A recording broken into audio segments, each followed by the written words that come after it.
నమస్తే, welcome to RP7 TV news. క్రీస్తును పోలిన వారై అందరూ దేవునితో నడుచుకోవాలని బిషప్ డాక్టర్ గుండెటి శాంతికుమార్ పిలుపునిచ్చారు.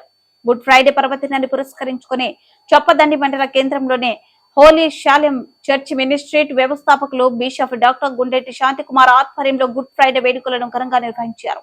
ఈ సందర్భంగా ఆయన ప్రసంగిస్తూ మనుషులందరూ ఒకరితోనూ ఒకరు సహనం కలిగి, ప్రేమ కలిగి, క్షమాగుణం కలిగి, శాంతి సమాధానం కలిగి జీవించాలని యేసు ప్రభు చేసిన బోధనలు ఉపదేశాలను అనుసరించినట్లయితే మీ కుటుంబంలో ప్రజలతో ఎలవెలలా నెమ్మది, ఆనందము, సంతోషము, నిత్య ఆరోగ్యము కలిగి జీవించగలుగుతారని, ప్రభు మన మధ్య మనుషుల మధ్య ఇదే ప్రేమ తత్వాన్ని కలిగి ఉంటారని, ఇదే నిజమైన గుడ్ ఫ్రైడే ఉపదేశం అన్నారు.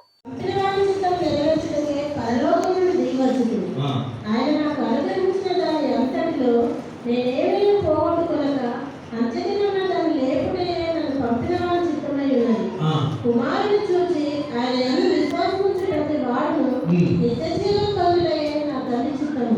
అంత్యదినమున నేను వారిని లేపుదును. అంత్యదినమున నేను వారిని లేపుదును. నా ఇష్టం నెరవేర్చడం నేను ఈ లోకములకు నేను రాలేదు. నన్ను పంపిన వారి చిత్తం నెరవేర్చనే పరలోకం నుండి దిగొచ్చు. దేవుని బిడ్డలు, ప్రభు తాను రాజాది రాజయ్య కూడా ఆయన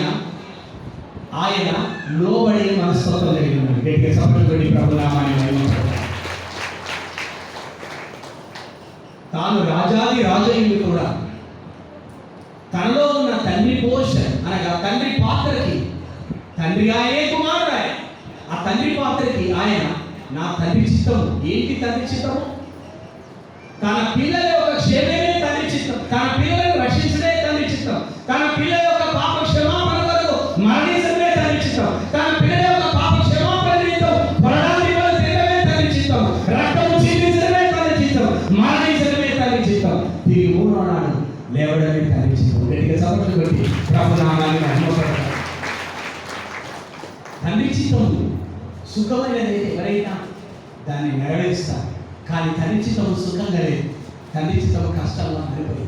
అయితే దేవుని బిడ్డలు గుర్తుపెట్టుకోనండి, మన విశ్వాస జీవితంలో కష్టమైన, నష్టమైన, శ్రమైన, దుఃఖమైన దేవుడు మనకు అనుగ్రహించినటువంటి కృప చొప్పున మనమున్న సంఘంలో దేవునికి నమ్మకంగా బ్రతకాలి. గట్టిగా సపోర్ట్ కొట్టి ప్రభు నామాన్ని మహిమపడతారు. తాను మనను రక్షించి తన సంఘంలో మనల్ని నిలబెట్టాడు. తన సంఘంలో మనము దేవునికి అనగా దేవుని సంఘంలో దేవుడే యజమాని, దేవుడే రాజు, దేవుడే కాపరి, దేవుడే దేవుడు మళ్ళీ మధ్యాకాశంలో వచ్చి మనల్ని తిరిగి తీసుకెళ్ళడానికి వస్తున్నాడు. కనుక సంఘంలో దేవుడు ఉన్నాడు. గట్టిగా చప్పట్లు కొట్టి ప్రభు నామాన్ని సంఘంలో దేవుడు, సంఘంలో దేవుని ఆత్మ ఉంది, సంఘంలో దేవుని మాట ఉంది, సంఘంలో దేవుని అధికారం ఉంది, సంఘంలో దేవుని నడిపింపు ఉంది. దానంతటికీ నీవు లోబడి ఆ సంఘం యొక్క క్రమంలో, ఆ దైవికమైన క్రమంలో యేసయ్య రెండవ రాకడ సమీపిస్తున్న దినాల్లో ఆయన రాజాది రాజు, మనము సాధారణమైన పిల్లలను ఆయనకు లోబడి మనం జీవించాల్సిన బాధ్యత మనకు ఉంది. ఈ లోబడి విషయము ఆయన ఈ లోకంలో మానవుడుగా ఉన్నప్పుడు మనకు నేర్పించాడు, బోధించాడు, చూపెట్టాడు. అదే మనకు మాదిరి. గట్టిగా చప్పట్లు కొట్టి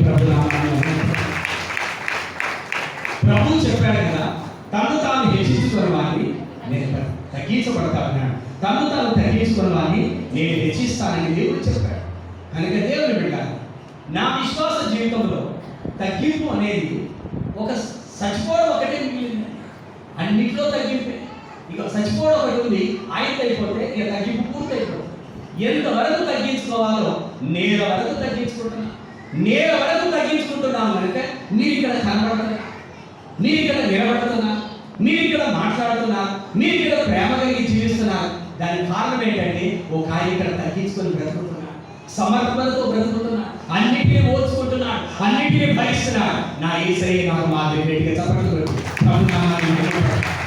నా యేసయ్య నాకు మాదిరి కనుక, నా యేసయ్య నాకు మాదిరి కనుక నేను ఎవరిని వెంబడించను, నా యేసయ్యనే వెంబడిస్తాను. నా యేసయ్య నాకు బోధించాడు. నా యేసయ్యకి కిరీటం లేదు, నాకు కూడా కిరీటం లేదు. నా యేసయ్య పెద్ద పొజిషన్ ఏమి కావాలని రాలేదు, నాకే పెద్ద పొజిషన్ అవసరం లేదు. ఎవరేమనుకున్నా నా యేసయ్య